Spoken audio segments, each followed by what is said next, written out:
முருகனை கும்பிடும் பொழுது இதெல்லாம் நடந்தால் முருகன் அருள் உண்டு என்று அர்த்தம். நீங்கள் முருக பக்தராக இருந்தால் இந்த சேனலை சப்ஸ்கிரைப் செய்து வீடியோவை லைக் செய்து முருகா என்று கமெண்ட் செய்யுங்கள். முருகனை கும்பிடும் பொழுது உங்களை அறியாமல் கண்ணீர் வந்தால் உங்கள் வேண்டுதலுக்கு பலன் உண்டு. முருகனிடம் உங்கள் வேண்டுதலை சொல்லி முறையிடும் போது பள்ளி சத்தமிட்டால் அது நல்ல சகுனம். உங்கள் விருப்பப்படி வேண்டுதல் நிறைவேறும். நீங்கள் முருகனை கும்பிடும் பொழுது பச்சிளம் குழந்தை அழுதால் உங்கள் கோரிக்கைகள் ஏற்றுக்கொள்ளப்பட்டது என்று அர்த்தம்.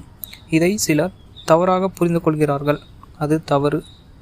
முருகனிடம் உங்கள் வேண்டுதலை வைக்கும்போது கோயில் மணி அடித்தால் உங்கள் வேண்டுதல் காண பலன் கிடைக்கும். தீப ஆராதனை செய்யும் போது கண்களை மூடிக்கொள்ளக்கூடாது. கண்களை திறந்து முருகனை காண வேண்டும். பிறகுதான் உங்கள் வேண்டுதல்களை முருகனின் முன்பு சமர்ப்பிக்க வேண்டும்.